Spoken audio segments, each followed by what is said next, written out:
창세기 말씀입니다. 자, 우리 계시록 말씀 쭉 하다가 자, 이제 계시록 말씀과 연관되는 전체적인 우리 성경의 좀 큰 이제 그림을 좀 보자고. 그러니까 나무만 보면 안 돼요. 나무만 보다가 가면은 한참 가다 보면 바른 길로 간 것 같은데 옆길로 셀 수도 있어요. 그러니까 나무 한번 보고 숲도 보고 나무도 보고 숲도 보고 그래야 정확하게 길을 갈 수가 있잖아요.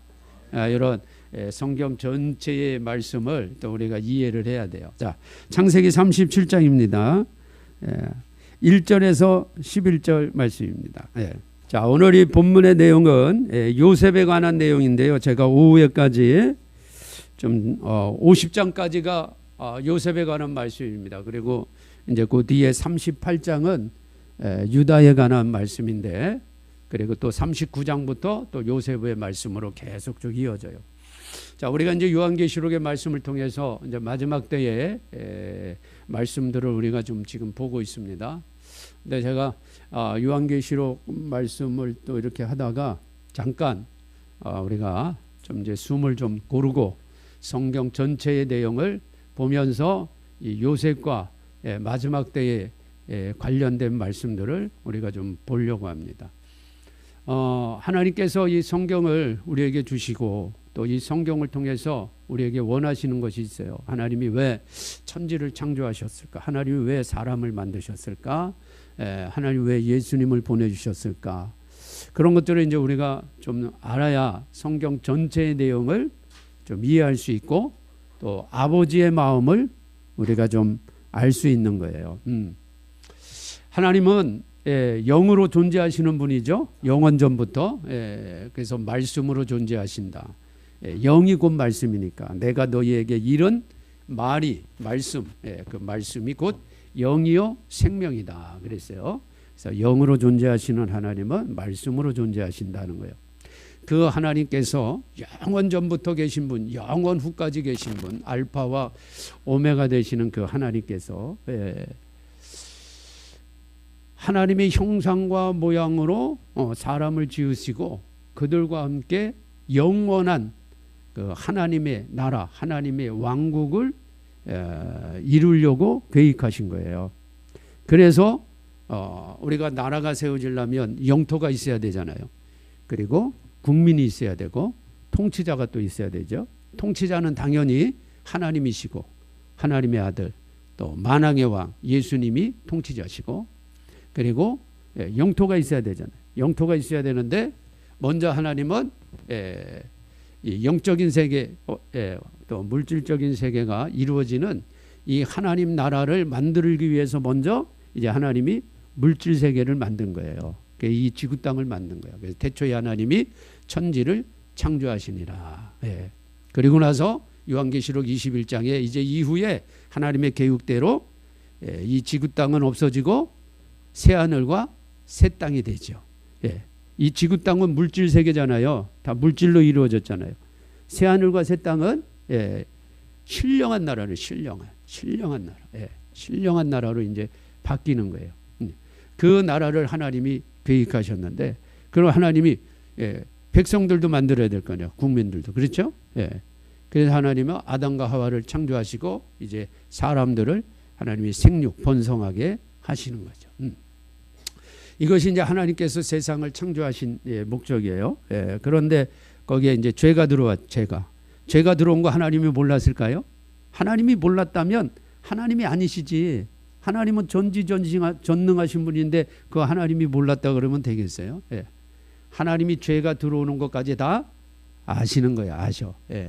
허용하시는 거예요. 마귀에게 허용해서 그리고 죄를 짓자마자 구원자를 약속하셨잖아요. 여자의 후손으로 하나님이 구원자를 보내주실 것을 약속하시고 죄를 지은 인간들에게 가죽옷을 입혀주시고 희생 제사의 모습을 다 보여주시고 이제 때가 되면 그 희생 제물의 주인공 되시는 예수님이 오셔서 정말 하나님 나라를 이루기 위해서 필요한 왕도 세우고 또 하나님의 종들도 세우고 또 천국에서 일반 백성으로 살아갈 그런 백성들도 다 이제 만들어 가시는 거예요.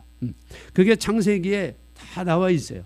이 창세기는 시작의 책이에요. 시작의 책. 모든 만물의 시작이에요. 시작이고 또 인류의 시작이고 문화의 시작이고 언어의 시작이고 모든 것이 시작되는 거예요. 시작돼. 그러면 하나님께서 이 하나님의 왕국을 세우는 이 하나님의 원대한 계획과 이 놀라운 이 하나님의 비전이죠. 이 비전도 이 창세기에 하나님이 다 이 속에 다 담아두신 거예요. 제가 오늘 그 하나님이 담아두신 그 하나님의 비전을 하나님의 사람을 통해서 하나님이 어떻게 이루어 나가시는가를 좀 보려고 그래요. 결국 이 말씀은 마지막 때 요한계시록을 통해서 이루어지고 새하늘과 새 땅에서 이제 영원히 이제 사는 모습으로 이루어지거든요. 야, 이게 어떻게 창세기에서 이게 연결이 되냐? 하나님은 다 이렇게 성경을 창세기부터 계시록까지요. 다 이 구조로 만드셨어요. 이게 참 놀라운 거예요. 이 보면 볼수록 너무 놀라워. 예. 자, 하나님께서 아담과 하와를 지으시고 하나 이제 자녀들이 쫙 낳았잖아요. 아담과 하와의 10대 자손이 누구냐? 그 유명한 노아예요. 노아. 10대 자손까지 하나님이 계속 자손들을 번성하게 하셨는데 뭐 죄가 차고 넘치는 거예요. 세상에. 지난주에 우리가 참 기도해야 될 문제들이 이 나라에 생겼어요. 지난주 18일이죠. 18일. 7월 18일. 대법원에서 18일인가? 17일인가? 예, 날짜가 헷갈리네. 17일 아니면 18일인데 사모님 17일이야? 예. 이 나라 대법원에서 동성애자들도 부부로 인정해서 건강보험을 혜택을 받을 수 있도록 대법원에서 대법원 법관이 9명인가 그렇죠? 전원 합일체로 전부 다 땅땅땅 해서 그게 통과가 되었어요. 야, 참 그걸 보면서 대법원 중에 분명히 기독교인이 있을 텐데 분명히 있거든요. 그 9명 중에 없겠어요? 통계상 우리 한국교회 통계상으로 봐도 2-3명 정도는 분명히 있을 텐데 더 있을 수도 있는데 그래서 이제는 아직 차별금지법 같은 거는 통과는 안 됐지만 다른 방법으로 지금 자꾸 그런 거를 지금 확장시켜 나가는 거죠. 그러니까 이제는 동성애 부부가 합법화된 거예요. 이제 합법화된 거야. 건강보험을 해주는 거니까 이제 부부로 인정해 주는 거예요. 이게 보통 심각한 게 아니죠. 이런 게 이제 법으로 통과되고 나면 이제 동성애가 확 하고 더 이제 퍼지겠죠. 참 이게 참 우리가 기도해야 될 문제입니다. 그래서 여러분 아마 뉴스로 확인하신 분도 계시고 그냥 뉴스 봤지만 그냥 지나간 분도 계시고 모르는 분도 계실 텐데 우리가 이런 것들을 좀 기도해야 돼요. 그리고 또 하나 지난주에 우리가 기도해야 될 문제가 또 하나 있는데 우리가 코로나 때 이 교회들이 굉장히 어려움을 많이 당했죠. 교회를 타켓으로 삼아서 뭐 술집이라든가 영화관이라든가 또 심지어 사찰 다른 종교기관 이런 데는 그렇게 많은 제재를 안 했는데 교회는 유독 모이는 것을 엄청 제재를 많이 했어요. 이 정치 방역이다. 또 우리 기독교를 핍박하는 그런 방역 정책을 지난 정부에서 굉장히 많이 했는데 광주의 안디옥 교회에 그 전라도 광주에 안디옥 교회가 이제 예배 그 방역 기간에 이제 예배를 드려서 고발을 당해서 그 목사님이 이제 그 벌금 낸 그것이 부당하다. 그래서 이제 재판을 이제 상소를 했어요. 그래서 결국 그것이 대법원까지 올라갔는데 대법원에서 그것도 전원 합일체로 판단이 나기를 교회가 잘못한 거다. 정부는 잘못이 없다. 그건 방역 정책에 대해서 정부는 아무 잘못이 없다. 이렇게 결론을 냈어요. 그러면 이제 앞으로 이제 교회는 굉장히 어려워지는 거예요. 그분이 헌법소원까지 내겠다. 헌법소원까지 내야 돼요. 그래서 최종 헌법의 판단을 받아야 됩니다. 그래서 아직 헌법 판단 받기까지 우리가 남아 있으니까 기도해야 됩니다. 왜냐하면 이게 그냥 넘어가면 이제 앞으로 이런 일이 일어나잖아요. 바로 이전보다도 더 강하게 교회에 이제 제재가 들어오는 거예요. 이게 대법원에서 이렇게 판결 났기 때문에. 그래서 그분도 여기에 절대 굴복하지 않고 헌법소원까지 올라가겠다. 그 이제 그런 얘기들을 이제 인터뷰를 제가 봤어요. 그래서 여러분 우리가 이런 문제를 가지고 또 함께 기도를 해야 됩니다. 우리 교회가 당한 건 아니지만 이 한국 교회 전체가 당한 것과 마찬가지거든요. 그래서 우리가 이런 문제를 가지고 이제 기도를 좀 해야 돼요. 참 이렇게 어려운 일들이 많이 일어나고 있어요. 근데 노아 시대에 이 세상에 죄가 지금처럼 아주 차고 넘쳤던 거예요. 그러니까 하나님이 노아 시대에 의인 노아를 통해서 방주를 준비하게 하시고 세상을 물로 홍수로 심판하셨잖아요. 그리고 노아를 통해서 다시 이제 인류가 이제 번성하게 하나님이 그렇게 만드셨어요. 그리고 노아의 아들 중에 셈이 있는데 그 셈을 통해서 계속 낳고 해서 노아의 열 번째 자손으로 아브라함이 태어나는 거예요. 아브라함이. 그러니까 아담의 열 번째 노아의 열 번째 아브라함이 태어나요. 자, 아브라함에 대해서 우리가 지난번 월사 기도회 때 좀 은혜를 나누었는데 아브라함을 통해서 이제 하나님이 본격적으로 하나님의 자녀들을 이제 이 땅에 이제 퍼뜨리시는 거예요. 아브라함을 통해서. 아담의 20대 자손, 노아의 10대 손 아브라함을 통해서. 그래서 내가 너로 하여금 큰 민족을 이루겠다. 그렇게 약속하셨죠.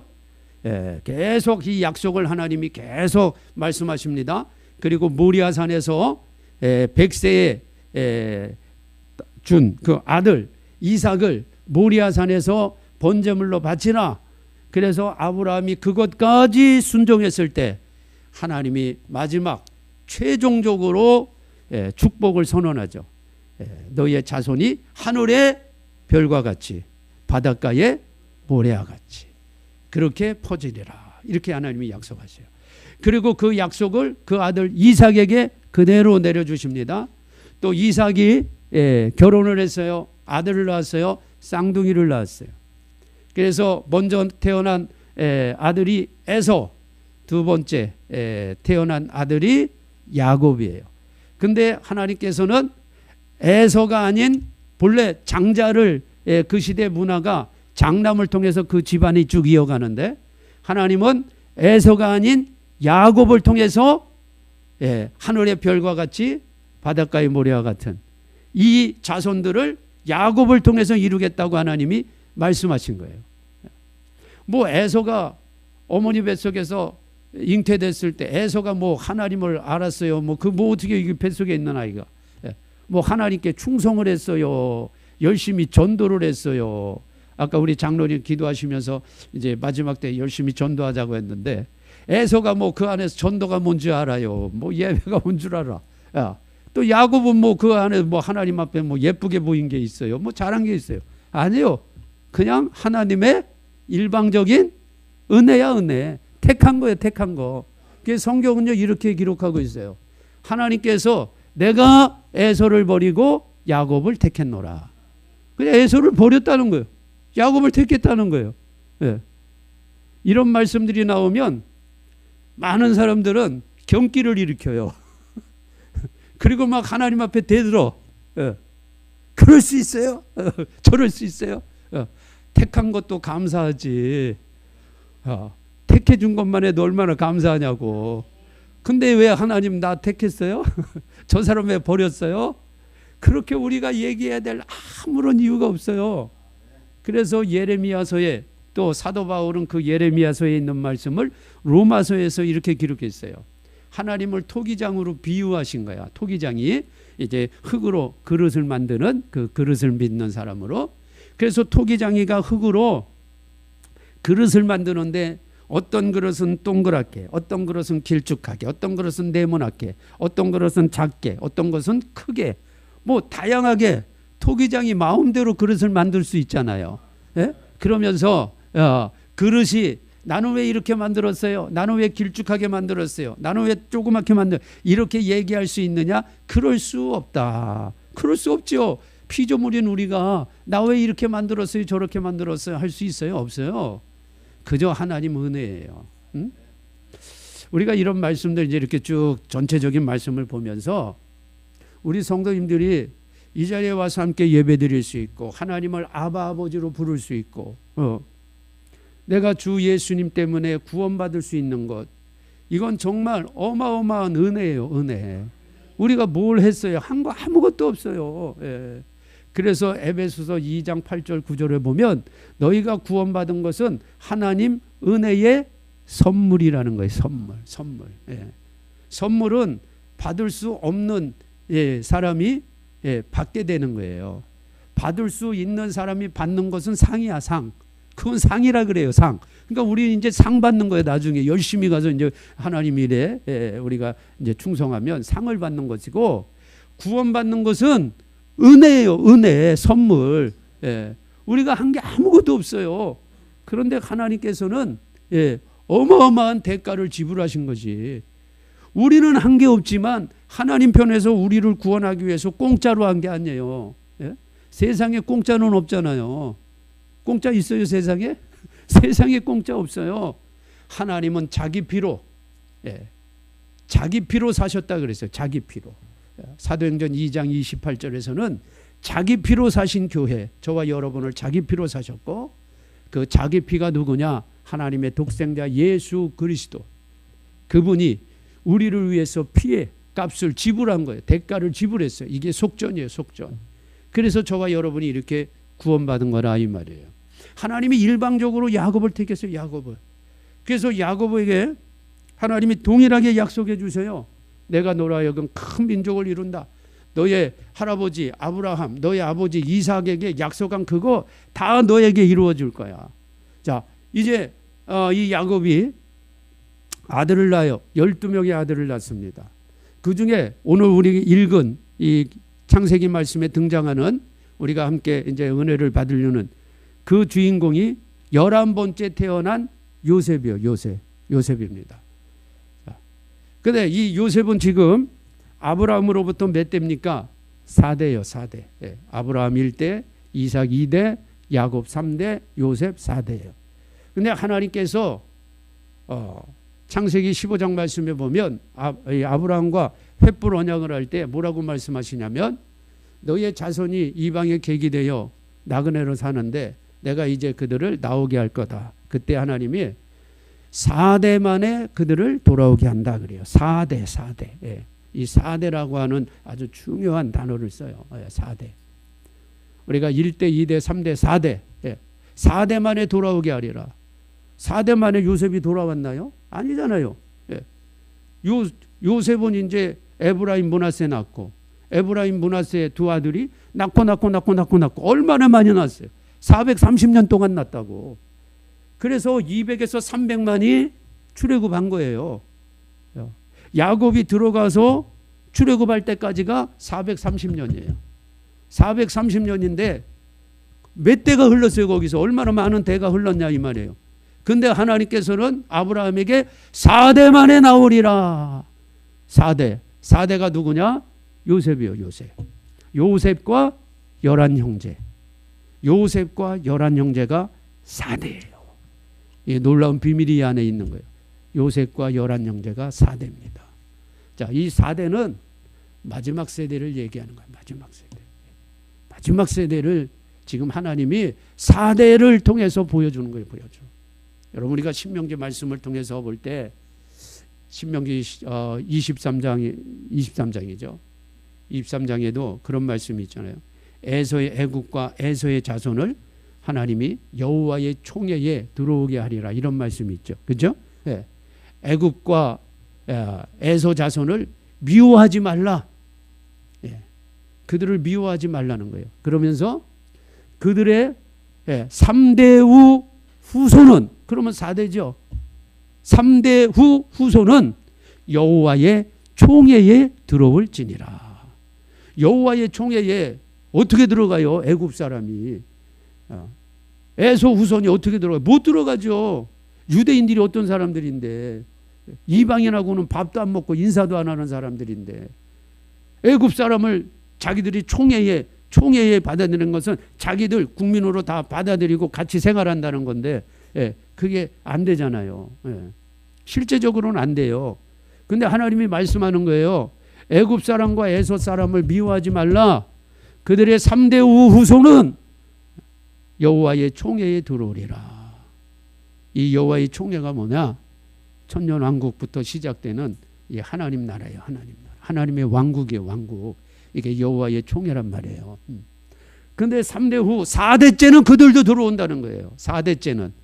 근데 오늘 하나님이 아브라함에게도 말씀하시기를 4대면 요셉과 11형제인데 그 4대가 이제 나온다는 거예요. 나온다. 세상에 나와서 그 4대째 이제 영원한 이제 하나님 나라로 들어가게 된다. 이렇게 약속하는 거예요.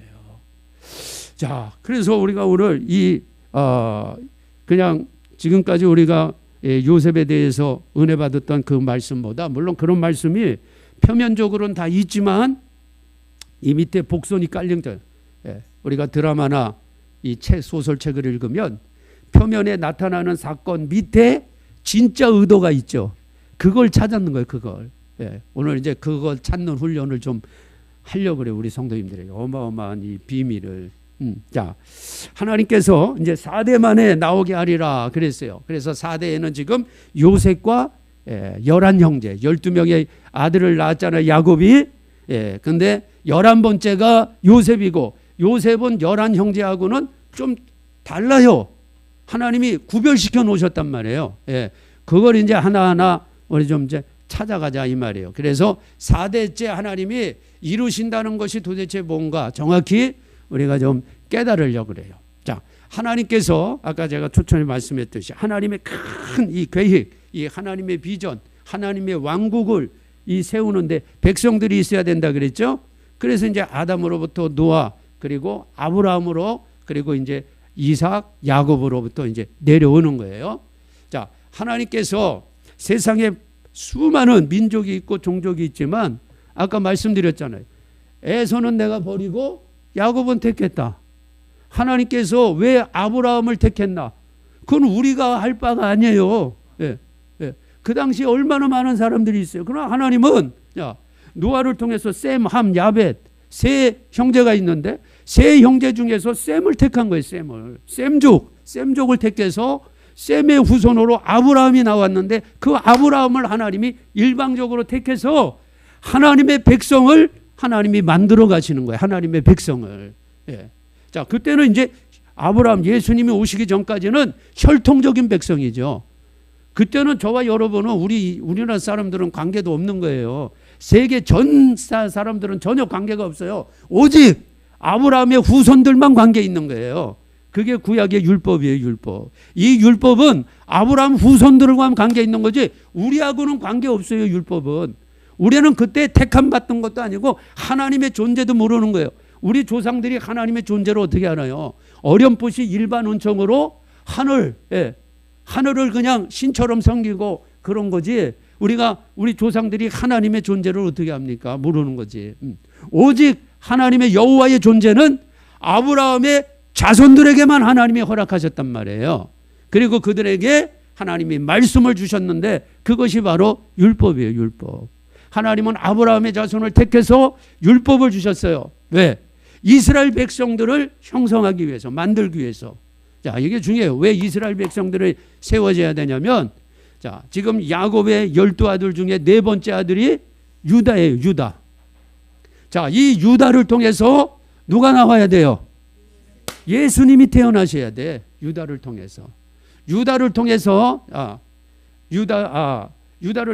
이제 낳고 해서 아브라함으로부터 시작해서 이삭, 야곱이 12명의 아들 낳는데 그 중에 4번째 아들이 유다거든요. 유다를 통해서 또 낳고 해서 다윗이 태어나는데 아브라함으로부터 다윗까지가 14번째예요. 14번째. 그리고 아브라함으로부터 예수님까지가 42번째예요. 42번째 예수님이 태어나. 어쨌든 자, 지금 이제 하나님은 예수님이 태어나셔야 모든 세상의 죄를 다 해결하실 거 아니에요. 세상 죄를 지고 가는 하나님의 어린 양이 태어나셔야 되잖아. 그 하나님의 어린 양이 말씀이 육신이 되어 우리 가운데 태어나셔야 돼요. 그냥 공중에서 뿅 하고 그분이 오시는 게 아니라 우리가 태어나는 과정을 통해서 그대로 태어나려면 어떤 집안이 있어야 되잖아요. 집안. 예? 아니 저도 지금 지금 남시성을 가지고 여기 서 있는데 제가 태어나려면 남시성을 가진 제 조상들이 쫙 위로 있는 거 아니에요. 여러분도 다 마찬가지고. 그러니까 하나님께서는 인류를 구원하기 위해서 그리고 하나님이 택한 백성들을 하나님이 건지시려고 하나님은 창세전부터 하나님 왕국을 계획하시고 자 왕국에는 왕이 있어야죠. 왕이 있어야 돼. 아들들이 있어야 돼요. 신하가 있어야지. 하나님의 종들이 있어요. 제사장급 종들이 있어야 돼요. 그 일반 백성들이 있어야 될 거 아니에요. 이걸 하나님께서 창세전에 다 계획하셨다 이 말이에요. 계획하셨다. 그러면 이 땅에 이제 왕들도 하나님이 계획하신 대로 다 건져내야지요. 제사장들도 하나님이 다 건져내야지. 또 천국에 하나님 왕국의 일반 백성으로 살 사람들도 하나님이 다 건져내야 되잖아요. 그들을 건져내려면 반드시 예수님이 오셔야 되는 거예요. 그럼 예수님이 하늘에서 뿅 하고 오실 수가 없어요. 그러면 구원자가 될 자격이 없지. 인간이 죄를 범해서 죄의 싹은 사망인데 사망에서 건지려면 생명이 있어야 돼요. 생명. 그 생명은 어디에 있냐? 우리 육신의 피에 있는 거예요. 피. 그래서 레위기 17장 11절에 모든 육체의 생명은 피에 있다. 예수님이 왜 육신을 가지고 오셔야 돼요? 피가 있어야 돼요. 피가. 우리 육신을 가진 이 피가 있어야 돼. 예수님이 유령처럼 영으로 오면 우리를 구원해 줄 수 있는 분이 못 돼요. 왜? 유령이 피가 있어요? 영이 피가 있냐고. 없잖아요. 우리의 육신처럼 똑같은 몸을 가지고 계셔야 돼. 그러나 그 피에는 죄가 없어야 돼요. 우리처럼 부모님을 통해서 태어나시면 예수님도 구원자가 될 자격이 없어요. 왜? 이미 그 피가 다 죄로 오염됐는데 아담의 피로 다 물들었는데 어떻게 우리를 구원해요? 그래서 예수님은 단지 사람의 모양을 똑같이 갖추시고 태어나셔야 되기 때문에 그 태어나는 과정을 이루기 위해서 성령으로 마리아의 몸속에 잉태를 하신 거예요. 하나님이 성령으로 잉태되셔서 성령으로 키움받다가 이 세상에 예수님도 응애하고 태어나셨다 이 말이에요. 그러니까 예수님은 우리와 똑같은 육신을 가지고 계신데 죄는 없으시다. 왜? 성령으로 잉태하시니까. 성령으로. 할렐루야. 믿어주십니까? 예. 어떤 분은 교회는 열심히 다니는데 이 사실을 못 믿는 분도 많이 계시더라고. 신학자도 있어요. 신학자도. 박사인데 자기는 이걸 못 믿대. 근데 뭐하러 신학을 했는지 나 이해가 안 가. 다른 건 믿는데 이건 못 믿겠대. 예수님이 성령으로 잉태돼서 태어난 건 못 믿겠대. 어떤 사람은 또 부활한 건 못 믿겠대. 아니 그럼 뭐하러 예수를 믿는다 그래 신학을 하고. 아 참 별 사람 다 있어요. 예수님은 성령으로 잉태되셔서 태어나신 거예요. 할렐루야. 믿어지셔요? 예. 네. 아마 우리 저 송옥수 우리 어머니는 아직 잘 그래요 하고 이제 그럴 거예요. 예, 이제 그런 거예요. 이제 믿어질 거예요. 예. 이거 믿어지는 건요. 내가 믿고 싶다고 믿어지는 게 아니에요. 그러니까 제가 지금 조금 전에 소개한 거 신학 박사예요. 신학 박사. 히브리어, 헬라어 능통한 신학 박사라고. 근데 이게 안 믿어진대잖아. 부활도 안 믿어지고. 그 사람이 성령 받은 사람일까요? 생각해 보세요. 성령 받은 사람일까요? 아니에요. 자유주의 신학자들은 성령 받은 사람이 아니야. 성령을 받으면요. 이게 믿어져요. 자, 여러분 스스로에게 질문 던져보세요. 옆에 뒤에 내가 그래도 교회 장로인데 권사인데 안수집사인데 믿어지지 않는데 그래도 믿어진다고 해야지. 내가 안 믿어진다 그러면 목사님이 얼마나 실망할까. 아니요, 저 실망 안 해. 실망 안 하니까 여러분 스스로 지금 여러분 자신에게 솔직하게 지금 질문을 던져보세요. 아, 정말 성령 예수님이 성령으로 잉태돼서 태어나셨나? 한번 여러분 스스로에게 물어보고 맞지. 예수님 성령으로 잉태되시고 태어나셨지. 아, 예수님 당연히 나를 위해 십자가 빌려 죽으시고 부활하셨지. 믿어져요? 진짜로 믿어지죠? 예. 성령이 하시는 거예요. 성령이 이 사실을 알려주지 않으면 못 믿어요. 가짜로는 믿죠. 가짜로는. 예. 근데 진짜는 못 믿어요. 예. 우리 성도님들이 이 간단한 제가 지금 전한 이 말씀이 여러분이 정말 그렇죠. 예수님은 성령으로 잉태하셨고 예수님은 십자가 지셨고 부활하셨죠. 그리고 다시 오시죠. 이게 믿어진다면 누가 뭐라 그래도 여러분은 성령으로 인침받은 자예요. 아멘. 성령으로 인침받지 않고는 이게 믿어질 수가 없어요. 믿어질 수가 없어. 그런데 이제 여기에서 믿음이라는 것이 그냥 고개만 끄덕인다는 게 아니라 이게 이제 믿어지면 그 믿음이 내 삶 속에서 나와야지 진짜 믿음이에요. 그냥 고개만 끄덕인다는 게 아니라 이게 믿어지면 예수님 가신 그 길을 내가 가게끔 되어 있어요. 이게 진짜 믿어지는 거예요. 이게 진짜. 아멘. 그러니까 이렇게까지 믿으셔야 돼. 그냥 그 고개만 끄덕이는 믿음 말고요. 고개만 끄덕이는 믿음 되면 안 돼요. 진짜 내 삶 속에서 예수님이 가신 그 길을 나도 그대로 가야 돼. 그대로 가야 돼. 그게 진짜 믿는 거예요. 자. 그래서 예수님은 혈통을 가지고 태어나셔야 되니까 하나님께서 아브라함을 택하시고 지금 이상, 야곱, 12아들 중에 유다를 택해서 예수님은 혈통을 가지고 태어나게 하신 거예요. 근데 이스라엘이 지금 아브라함, 야곱의 그 12명의 아들, 그 12명의 아들과 부인들 그리고 손자들 그 합해봐야 나중에 우리가 보겠지만 애굽으로 들어온 가족들이 유대인으로서는 66명밖에 안 돼요. 요셉 가족까지 합해봐야 70명이에요. 70명. 그리고 에서의 후손들까지 합해봐야 75명의 요셉도 하니까 79명이에요. 전체가. 79명으로 가나안의 7족속들 아시죠? 무자비한 놈들입니다. 인정사정 안 봐주는 놈들이에요. 그냥 막 완전 그냥 막 멸절시켜버리는 놈들이에요. 우리 옛날 그런 무슨 영화나 뭐 그런 소설이나 읽어보면 그때는 정말 사람들이 이렇게 무식했나? 무식하게 이렇게 사람을 죽이고 막 가죽을 벗기고 그때는 막 가죽을 벗기고 죽이고 막 그랬잖아요. 이 가나안의 7족속이 그런 놈들이에요. 무지막지한 놈들입니다. 그런 무지막지한 놈들이 사는 가나안 땅에서 79명이 몇 년을 버티겠어요? 생각해 보세요. 79명이 몇 년을 버티겠냐고. 몇 년 못 버티고요. 주변에 있는 그 무지막지한 그 족속들한테요. 흔적도 없이 다 죽어요. 그럴 것 같아요? 안 그럴 것 같아요? 그럴 것 같죠?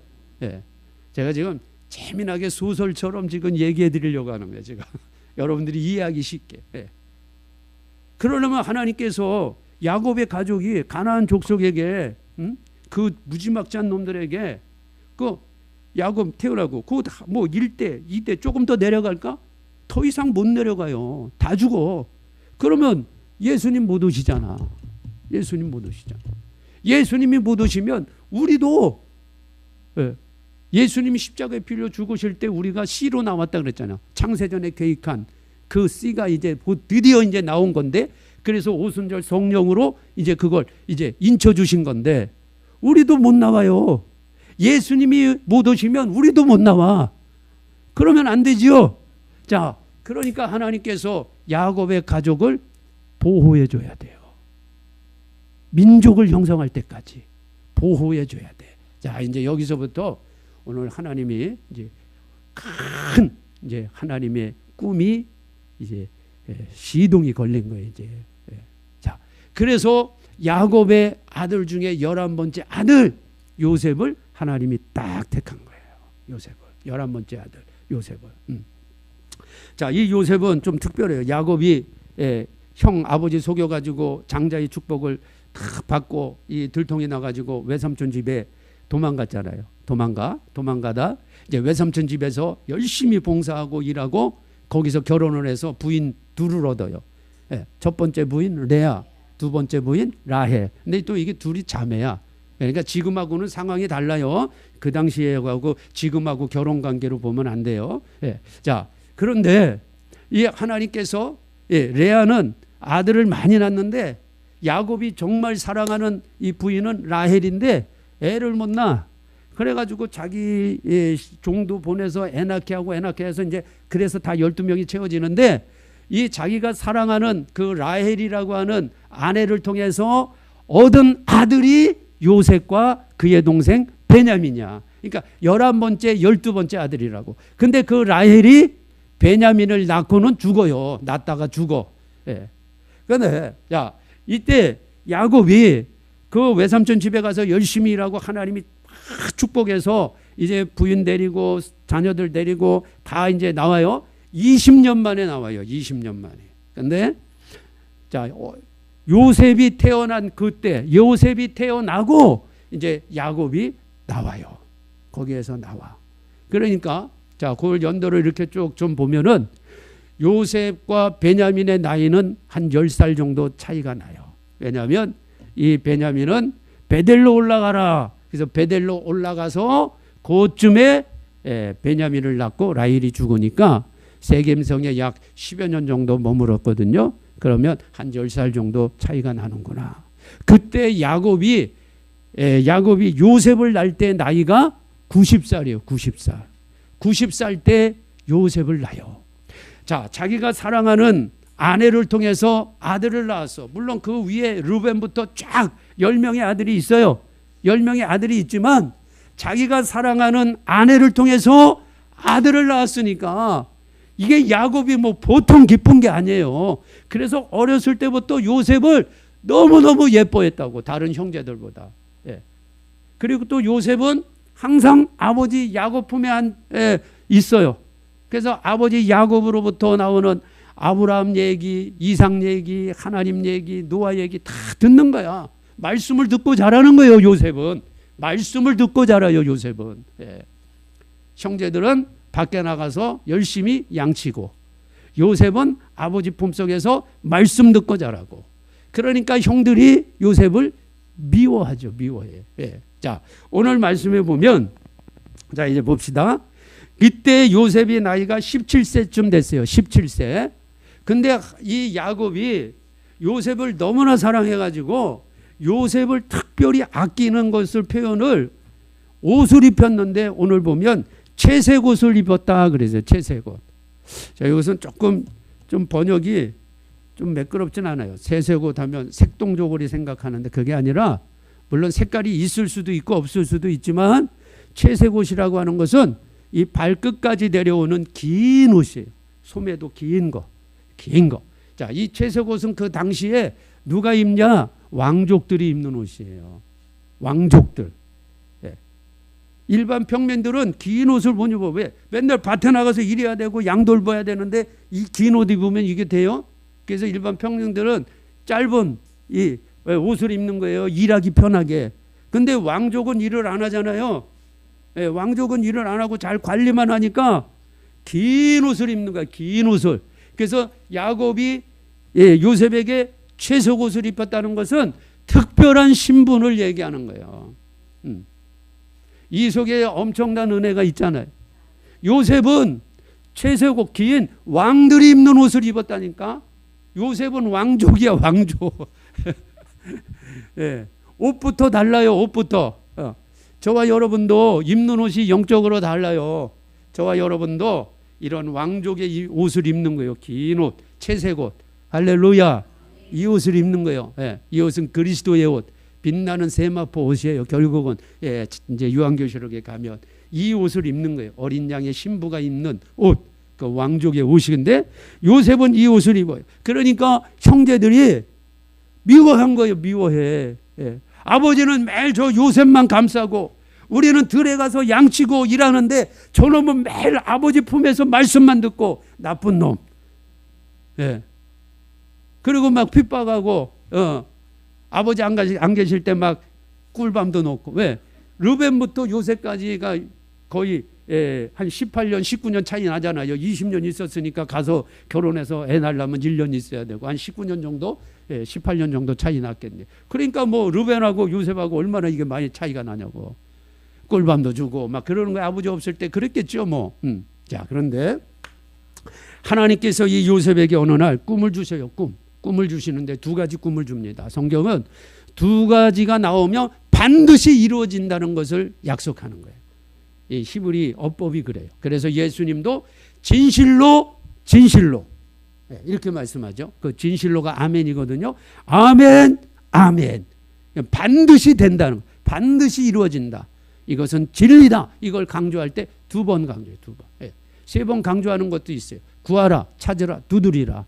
계속 기도하게 하는 거예요. 히브리 어법이 그래요. 자, 두 번 꿈을 꿔요. 첫 번째 꿈을 꾸는데 요셉의 곡식단이 있고 형제들이 곡식단이 있는데 형제들의 곡식단이 다 요셉에게 절을 해요. 절을 해.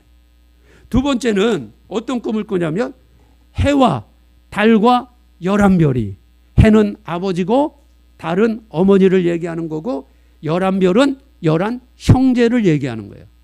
10명의 형과 베냐민 동생까지. 그게 다 자기를 향해서 절을 하는 꿈을 꾸게 하셨다 이거예요. 이 꿈을 통해서 더 형제들한테 미움을 받는 거예요. 그런데 야곱도 처음에는 내가 너에게 절을 한단 말이냐? 그렇게 얘기했지만 야곱은 그 꿈을 마음에 간직했다 그랬어요. 뭔가 모르지만 야곱은 요 놈은 뭔가 좀 특별한 놈인 것 같다 이렇게 생각한 것 같아요. 물론 하나님이 요셉을 창세전에 택해서 이제 이스라엘 민족의 형성 과정에 요셉을 사용하는 거지만 요셉이 이렇게 하나님의 꿈과 하나님의 비전을 그 마음속에 갖게 되는 것은 바로 뭐냐? 아버지 품속에서 아버지로부터 하나님의 말씀을 듣는 거예요.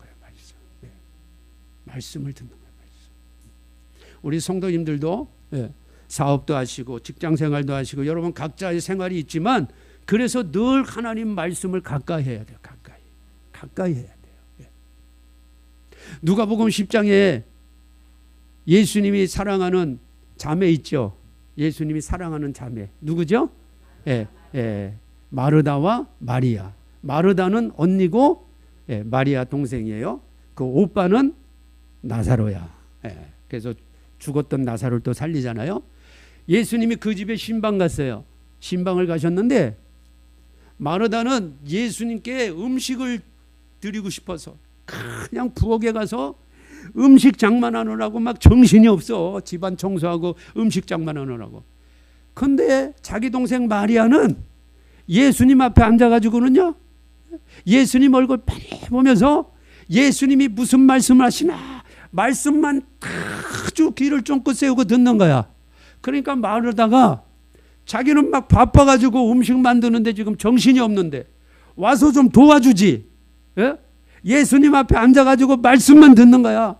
그러니까 마르다가 뭐라 그래요? 예수님께 예수님 마리아 좀 혼내주세요. 내가 지금 음식 만드느라고 바쁜데 야 마리아야 너 가서 언니 좀 도와서 음식 좀 만들어라. 좀 이렇게 좀 얘기 좀 해주세요. 그리고 마르다가 툴툴거리잖아요. 그때 예수님이 뭐라고 말씀하세요? 마르다야 너가 음식 만들고 이것저것 하는 것보다 지금 하나님 말씀 듣는 이것이 더 귀하다. 이것은 결코 빼앗기지 않는 거란다. 이렇게 얘기해요. 결국 그 마리아가 예수님이 십자가 지시기 전에 아주 귀한 향유를 가지고 그것을 깨서 그 향유 기름을 예수님 머리에 붓고 자기 머리털로 또 그 향유를 가지고 예수님 발을 씻어주잖아요. 그러면서 예수님의 십자가를 이제 준비하게 하는 거예요. 그래서 예수님이 뭐라고 말씀하시냐면 그때 가룟 유다가 그 사건을 보고 그게 굉장히 비싸거든요. 그러니까 이 비싼 거를 팔아가지고 가난한 사람들을 좀 도와주지 이걸 깨가지고 예수님 그 머리에 부으면 되냐? 이제 가룟 유다는 돈 생각하고 그렇게 하는 거예요.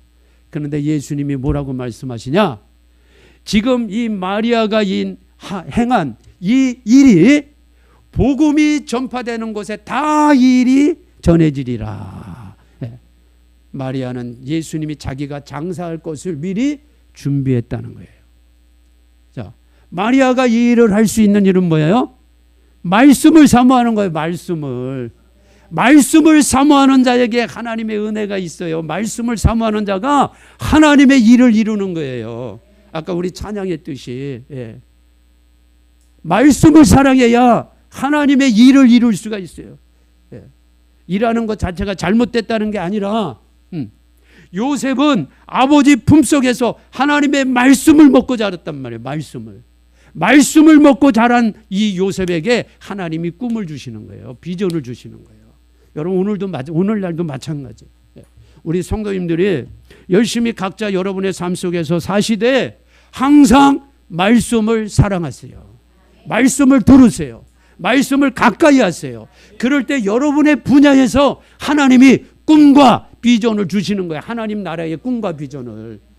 그 하나님 나라의 꿈과 비전이 여러분의 사업을 통해서 어느 부분을 감당하고 나가는 거란 말이에요. 아무에게나 하나님이 그냥 막 꿈과 비전을 주시는 게 아니에요. 말씀도 없는 자에게 꿈과 비전을 주면 뭐예요? 이루어졌다고 한들 그게 무슨 소용이 있겠어요? 그 돈 갖고 뭐 하려고요? 그 자리 가지고 뭐 하려고요? 다 자기 자신 드러내잖아, 자기 자신. 지금 그런 일들이 우리 주변에 하나둘 일어나는 게 아니에요. 얼마나 많이 일어나는지 몰라요. 열심히 일했어요. 열심히 전도하고 세상에 있는 경영기법 다 동원해서 교회를 막 어마어마하게 만들어 놨는데 근데 뭐 종교통합으로 쑥 다 들어가 버리고 그건 뭔 소용이냐고. 다 자기 만족, 자기 욕심을 위해서 교회를 그렇게 만들어 놓고 말씀이 없으니까 더 크게 만들어준다, 더 이름 높여준다고 하니까 다 로마 캐톨릭 밑으로 들어가서 지금 종교통합에 함께하는 큰 교회들이 유명한 목사들이 한두 명이 아니잖아요. 정말 하나님의 말씀을 알아야 돼요. 그 하나님의 말씀을 알 때 하나님의 마음을 알게 되는 거예요. 하나님의 마음. 여러분 하나님의 마음을 아셔야 돼. 하나님 마음이 뭐냐? 임마누엘이야. 임마누엘. 하나님이 너희와 함께 계신다. 하나님이 우리와 함께 계신다. 하나님은요 우리와 함께 계시고 싶어요. 그게 임마누엘이라고. 임마누엘. 자, 이 말씀을 먹고 자란 요셉에게 하나님이 꿈을 주셔요. 자, 이 꿈 때문에 이제 비록 형제들한테 미움을 받아. 그래서 형제들을 돌보러 이제 양치는 곳에 아버지가 심부름 시켜서 도시락 싸들고 옷 싸들고 형제들 잘 있는가 갔다가 거기서 붙잡혀 가지고 우물에 빠져서 죽게 된단 말이에요. 형제들이 죽이려고 그래. 저놈의 꿈이 어떻게 되는가 우리가 보자. 그런데 거기에서 또 형제들끼리 야, 그래도 우리가 같은 형제인데 죽이면 되냐? 죽이지 말고 그냥 노예로 팔자. 그리고 아버지한테 짐승한테 지금 죽었다 그러자. 이렇게 일을 꾸미는 거예요. 그래서 요셉이 이제 애굽에 팔려가게 된다 이 말이에요. 죽을 고비를 간신히 넘기고 애굽에 팔려가요. 그게 이제 37장 후반절에 이제 팔려가는 장면과 이제 39장에 애굽의 노예로 팔려온 장면이 이제 나타나게 돼요. 자, 39장 봅시다. 자, 그가 요셉이 애굽의 바로의 신하 시위대장, 경호대장이죠. 가장 바로가 신임하는 사람 중에 한 사람이겠죠. 이 사람 집에 노예로 들어가요. 그런데 자, 오늘 거기 2절 말씀, 3절 말씀, 또 23절 말씀 보면 계속 뭐가 나오냐? 지금 노예로 팔려갔는데 하나님이 함께 하심으로 요셉은 뭐 했다? 형통했다는 거예요. 이걸 꼭 기억하세요. 그가 노예로 팔려갔어요.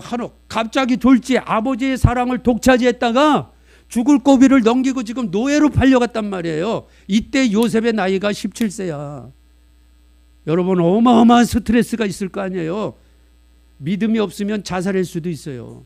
아버지의 사랑을 독차지했다가 지금 하루 한순간에 노예로 전락해 버렸는데 그런데 요셉이 실망하지 않아요. 불평하지 않아. 예. 노예로 팔려왔지만 보디발의 집에서 열심히 일합니다. 보디발이 그 집안의 것을 다 맡길 정도로 하나님이 요셉에 대해서 평가해 주시는 거예요. 요셉이 어느 곳에 있든지, 노예로 있든지 어느 곳에 있든지 하나님이 함께 하심으로 뭐 했다? 형통했다. 형통했다. 하나님이 택한 사람들은 이런 사람들이에요. 어느 자리에 있든지 어느 곳에 있든지 어떤 처지에 있든지 하나님이 함께 하심으로 형통한 사람이에요. 여러분들은 형통한 사람입니다. 돈이 없어도, 내가 지금 몸이 좀 약해도, 내 환경이 좋지 않아도 하나님이 나와 함께 하심으로 형통한 사람이에요. 예, 이걸 놓치면 안 돼요. 예. 하나님이 지금 이 요셉을 통해서 이제 마지막 때까지 다 연결시켜서 다 보여주는데, 저와 여러분도 마찬가지예요. 저와 여러분을 통해서 하나님이 이 시대, 정말 마지막 시대인 이 시대에 하나님이 우리를 통해서, 우리 교회를 통해서 하나님이 이루시고자 하는 일이 있다 이 말이에요. 우리가 어떤 처지에 있든지, 우리 성도님들이 어떤 형편에 있든지, 여러분이 정말 하나님의 사람이라면 여러분은 형통한 사람이라는 거예요. 내가 몸이 아파도 하나님이 함께하는 게 형통이에요. 예. 아무리 건강하고 돈이 있고 지위가 있어도 하나님이 함께하지 않으면 그 사람 보고 형통하다고 얘기할 수가 없는 거예요. 예. 세상적으로 그 사람이 높은 자리에 있고 좀 돈이 있어서 떵떵거리고 살지만 하나님 편에서 볼 때는 아무것도 아니요, 그거는. 네. 그러나 저와 여러분은 마지막 우리 주 예수님 만왕의 왕으로 오실 때 그분과 함께 왕의 권세를 가지고 살아야 될 사람들인데, 하나님이 우리와 함께하는 것이 형통입니다. 네. 오늘 요셉을 우리가 보면서 이 사실을 여러분 꼭 잊으면 안 돼요. 네. 내가 지금 힘들고 어렵고 아프고 여러 가지 환경 좋지 않다고 그러면 안 돼. 예. 하나님이 우리에게 준 꿈이 있는데, 우리에게 주신 비전이 있는데, 하나님의 왕국을 세우는 이 어마어마한 비전과 꿈이 우리에게 있는데, 예. 그걸 여러분 믿으십니까? 우리 하나님이 여러분 한 분 한 분을 통해서 지금 그 일을 이루어 나가신단 말이에요. 내가 지금 열악한 환경이 있다 할지라도 나는 형통한 사람이야, 형통한 사람. 왜? 하나님이 나와 함께 해주시니까. 아멘. 예. 지금 인생 끝난 게 아니잖아요. 예. 앞으로 하나님 내 뒤에 어떤 일이 일어날지 모르잖아. 예. 요셉은 지금 이 당시에 자기가 총리가 될 줄 알았어요? 몰랐지? 그저 자기에게 주어진 그 일, 내가 노예로 팔려왔지만 하나님은 나에게 꿈을 주셨고, 아버지 야곱에게 배운 말씀이 있고, 그 말씀 붙잡고 꿈을 붙잡고 언젠가 하나님이 그 꿈을 이루어준다. 그러니까 불평하지 않는 거예요. 원망하지 않는 거야. 지금 내게 주어진 그 일에 최선을 다하는 것뿐이에요. 예. 요셉이 그런 사람이라고. 예. 이렇게 열심히 일하는 요셉에게 한 번 또 시험일 거리가 들어오죠. 그 시험거리가 뭐예요? 보디발의 아내가 또 유혹하는 거야. 이 보디발의 아내의 유혹에 한 번 넘어가면 요셉은요, 많은 돈을 가질 수가 있어요. 더 높은 자리를 차지할 수가 있어요. 그런데 요셉은 보디발의 유혹을, 아내의 유혹을 뿌리치고 도망치잖아요. 내가 하나님 앞에서 득죄하리요. 하나님이 다 보고 계시다는 거예요. 아무나 왕 되는 거 아니에요, 여러분. 신앙생활 대충대충 하면서 나 왕의 권세를 가졌어. 어림없는 소리. 안 돼요, 그거. 예. 왕이 그렇게 되는 거 아니잖아요. 더군다나 하나님 나라의 왕의 권세인데, 요셉처럼 하나님이 다 보고 계시다니까. 다 보고 계셔요, 하나님이. 예. 나 혼자 운전해도 다 보고 계시고, 내가 혼자 갈 때도, 내가 혼자 내 마음속에 생각하는 것까지 주님은 다 꿰뚫고 보고 계시다고. 그래서 우리는 늘 성령으로 거룩하고 정결해야 돼요. 그렇죠? 예. 요셉은 뿌리쳤어요. 뿌리쳤는데 오히려 그것 때문에 감옥 들어가네. 야, 참 기가 막히죠? 계속 하나님이 요셉을 어디요? 달아보시는 거예요. 예. 하나님의 큰 계획 속에 달아보신다고. 하나님은요, 하나님의 일을 하면서 계속 우리를 뭐 하셔요? 저울에 달아봐요. 저도 계속 저울에 하나님이 달아봐. 계속. 예. 저에게 이 일을 맡기려고, 그 일을 맡기고 나서 더 큰 일을 맡기려면 또 저울에 또 달아봐. 그걸 통과하면 또 저울에 달아봐. 계속. 우리 성도님들도 마찬가지. 여러분도 하나님이 계속 저울에 달아봅니다. 저울에 달아봐. 예. 노예로서 열심히 일했는데 요거 통과 패스했네. 자, 한 번 더 저울에 달아보자. 억울한 일을 당하고 누명 쓰고 감옥에 들어갔네. 이제 감옥에 들어가서 감옥에. 예. 그래도 요셉은 어떻게 해요? 예. 자기 일에 충실해요. 하나님 원망하지 않고. 예. 자, 이제 이 테스트가 통과하고 나서 하나님께서 요셉이 들어간 감옥은 좀 특별한 감옥이에요. 보디발이 시위대장이기 때문에 왕의 신하들이 들어오는 감옥이에요. 거기에 두 사람이 들어옵니다. 왕의 술을 관리하는 신하와 왕의 음식, 떡을 관리하는 신하가 감옥에 들어왔어요. 이 사람들이 꿈을 꿨어요. 자, 꿈을 꿨는데 술 맡은 자의 꿈은 3일 후에 복직하는 꿈이요. 해몽을 해주고 요셉이. 떡을 만드는 사람은 당신은 3일 안에 죽습니다.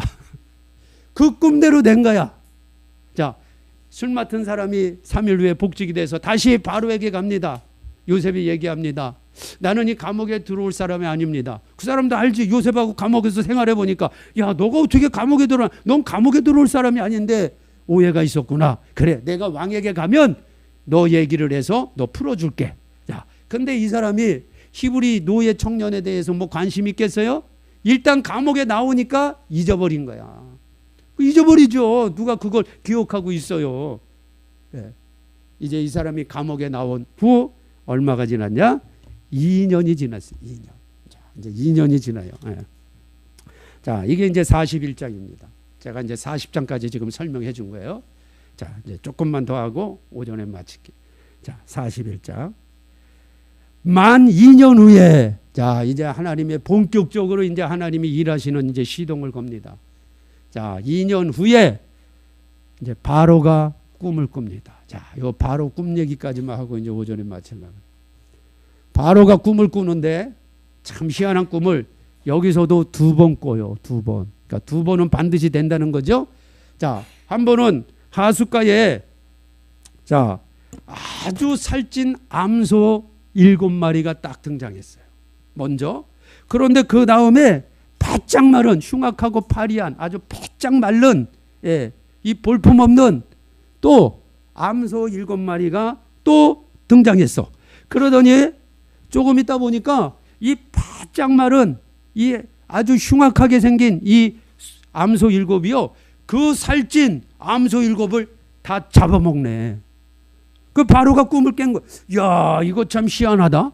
그리고 바로가 또 잠들었는데 또 꿈을 꿉니다. 5절 말씀해 보니까 이번에는 아주 무성하고 충실한 7 이삭이 먼저 나왔는데 그 뒤에 세약하고 동풍에 마른 7 이삭. 동풍에 마른 7 이삭이라는 거예요. 저 동쪽에서 애굽의 동쪽은 어딜까요? 바벨론이요, 바벨론. 동쪽. 자, 동쪽에서 아주 또 세약한 그러한 7 이삭이 나오더니 아예 7 이삭이 또 좋은 알곡 이삭 7을 먹어 치우는 거예요. 이 2가지 꿈을 꾼 거예요. 야, 이게 도대체 무슨 꿈이냐? 그 당시에 애굽에 있는 모든 이 꿈을 해석하고 공부를 많이 한 모든 점성가들 뭐 하여튼 다 부른 거예요. 다 불러서 자기 꿈 얘기를 해줬는데 아무도 꿈 해석을 못할 수밖에. 하나님이 주신 꿈인데 누가 해석을 해요? 이걸 하나님의 사람이 하는 거지. 아멘. 여러분, 지금 세상 돌아가는 거 일반 사람들은 몰라요. 아무것도 몰라요. 그러나 우리는 알아요. 왜 알아요? 성령이 임했잖아요. 성령이. 요셉에게 하나님의 신이 감동할 때 요셉이 그걸 해석하듯이 여러분, 우리에게 성령이 임하면 지금 세상 돌아가는 게 보이는 거예요.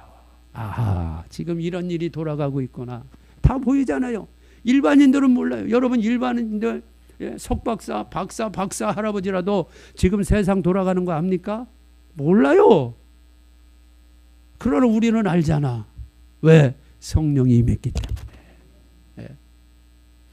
바로가 그 당시 최고의 석박사들 다 불러서 얘기했는데 몰라? 이때 술 맡은 자가 내가 감옥에 있을 때 그 히브리 청년 그놈이 내 꿈을 해석해서 내가 나왔지. 이야, 왕에게 얘기해야 되겠다. 그래서 왕에게 얘기한 거예요. 왕이요, 내가 저차 해서 내가 이렇게 했는데 내가 복직할 때 이 꿈을 꿔서 이렇게 왔습니다. 야, 그래? 그 히브리 청년 노예를 빨리 데리고 오너라. 그래서 이제 요셉이 싹 목욕하고 왕 앞에 나가야 되니까, 그래서 요셉이 그 꿈을 딱 들었어요. 딱 들으니까 하나님의 영이 그에게 감동을 주시고 그 꿈을 해석하는데, 왕이요, 살찐 암소와 충실한 이삭은 7년 동안 이 땅에 풍년이 있을 겁니다. 바짝 마른 암소 7과 또 세약한 동풍의 이 마른 7 이삭은 7년 흉년입니다. 그래서 요셉이 왕에게 얘기하는 거예요. 이 7년 하나님이 풍년을 주시고 그 다음에 7년 지금까지 경험해보지 못한 어마어마한 기근 흉년이 있을 터인데, 왕이 7년을 풍년 기간을 잘 관리하고 이걸 잘 이제 경영을 잘하면, 정치를 잘하면 왕은 최고의 부자원, 최고의 강대국을 이룰 것입니다. 이 꿈 해석을 해준 거예요.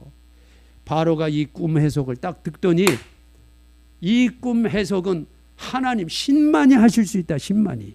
하나님의 신에게 감동된 너를 내가 어찌 그냥 보낼 수 있느냐. 자, 그 자리에서요, 왕이 자기 반지를 빼서 줘보려고 해요. 반지를 빼서 요셉에게 끼워, 그리고 금사슬을 목에 걸어, 깨끗한 세마포 옷을 입혀, 그리고 왕이 타고 다니는 본 마차 외에 또 제2 마차가 있어요. 그게 이제 성경에는 버금수레로 나오는 거예요. 버금수레가 그런 뜻이에요. 버금간다 이런 거예요. 버금간다.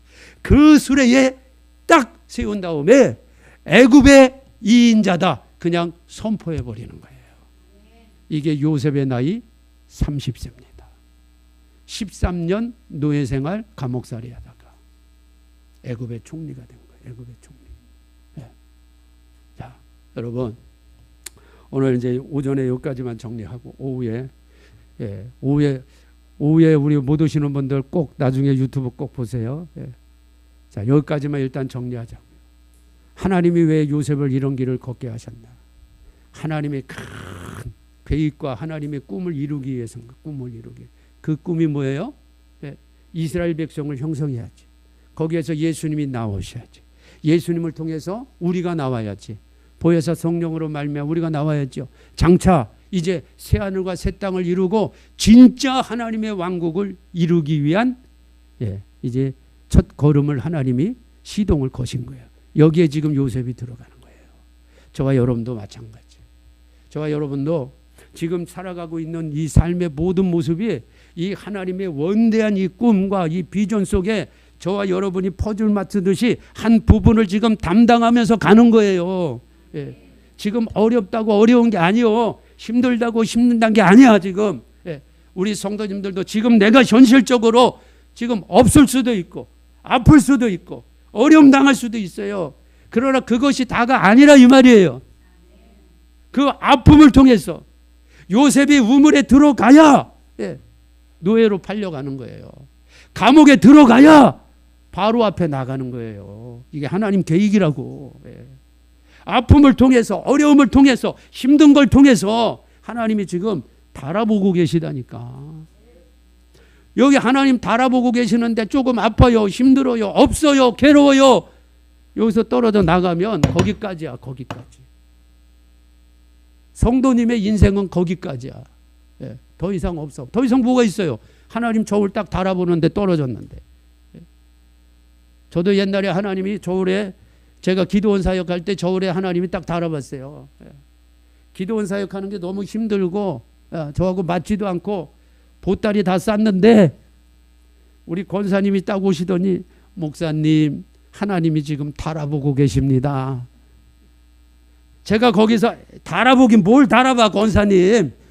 힘들어 죽겠는데 맨날 그냥 사역하는 것도 힘들고 그냥 귀찮고 이 사람 저 사람 얘기하고 이 사람 저 사람 얘기하고 아유 나 못해 먹겠어요. 그리고 내려왔으면 여러분 만나지도 못했어요. 그런데 하나님이 딱 달아보신다는데 그 말씀이 성령의 음성으로 딱 들려가지고 보따리를 2번 풀렀어요.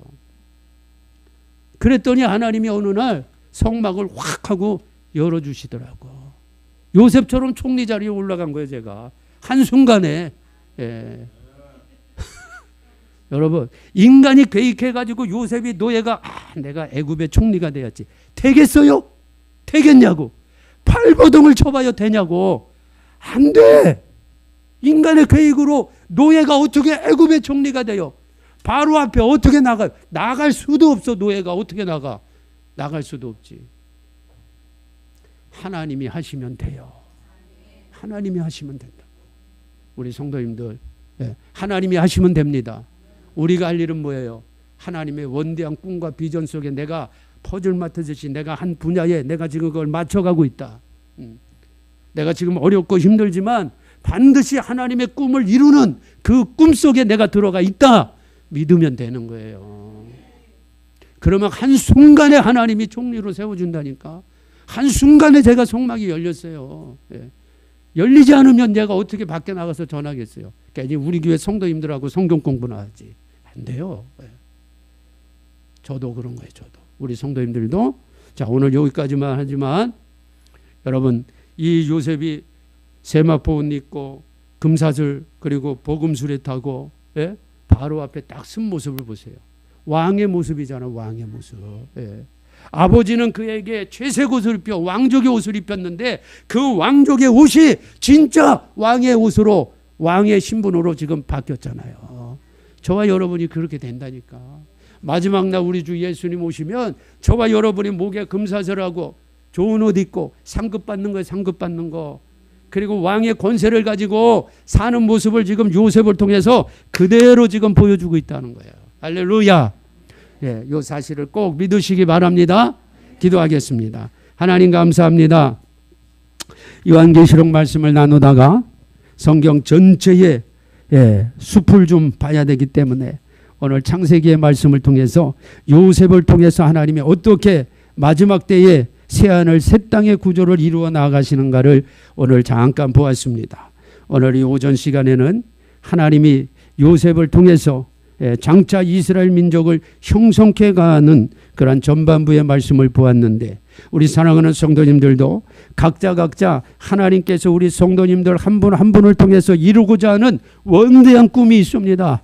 그 꿈을 이루어가는 과정 속에 아플 수도 있고 요셉처럼 우물에 빠질 수도 있고 노예로 팔릴 수도 있고 억울한 일을 당할 수도 있고 감옥에 들어갈 수도 있지만 결국 요셉이 애굽의 총리가 된 것처럼 원망하지 않고 불평하지 않고 믿음을 지켜내면 우리 주 예수님 오실 때에 목에 금사슬 걸고 깨끗하고 빛난 하얀 세마포 옷 입고 성령으로 인침받은 반지를 끼고 하나님 나라의 최고의 멋진 수레를 타고 영원한 아버지 집에 왕같이 살아가게 될 줄로 믿사오니 믿음을 가지고 이 시대를 살아갈 수 있도록 복되게 하여 주옵소서. 예수님 이름으로 기도드립니다. 아멘.